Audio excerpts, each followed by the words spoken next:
Madam order please. Sir వస్తారు. ఎవరో sir వస్తారంట. అమ్మాయి ఎందుకో టెన్షన్ పడుతున్నట్టుంది బ్రో.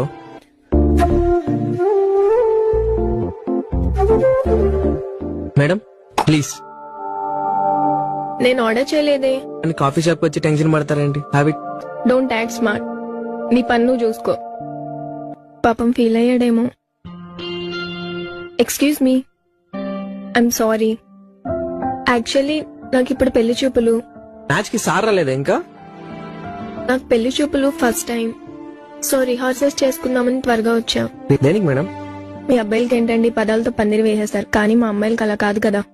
గలగలా మాట్లాడదామంటే అందరితోని ఇలానే చనువుగా ఉంటాదేమో అని బ్యాడ్ గా అనుకుంటారు.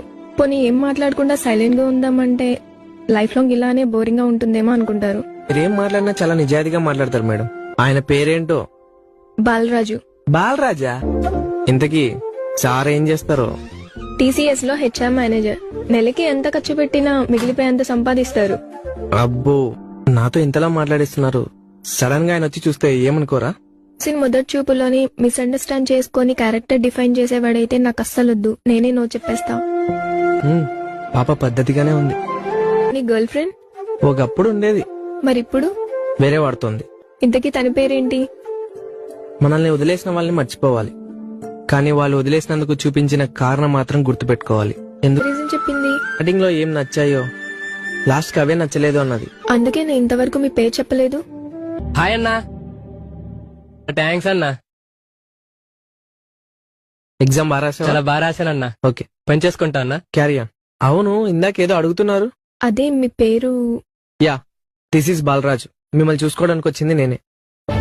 బాలరాజా? ఏదో టెన్షన్ లో ఉన్నట్టున్నావు. రేపు బ్యాంక్ ఎగ్జామ్ ఉంది, లీవ్ అడిగితే ఇవ్వట్లేదు. పాప ఆ కుర్రాడిని అంటే ఎగ్జామ్ కి పంపించచ్చు కదా సార్. నువ్వు చేస్తానట్టు చెప్పు, పంపిస్తా. సరే, నేను చేస్తా. ఇదేం ట్విస్ట్ రా అయ్యా? అంటే ఇప్పటి వరకు నాకు అబద్ధం చెప్పావా? నేను ఇక్కడ పని చేస్తున్నా నీ విషయం తప్ప మిగతా అన్ని నిజాలే. అమ్మా, ఏమ్మా అబ్బాయి దగ్గరికి వెళ్ళావా? ఎలా ఉన్నాడు? కట్నం కొంచెం ఎక్కువైనా పర్లేదు. ఈ అబ్బాయిని ఓకే చెయ్యి.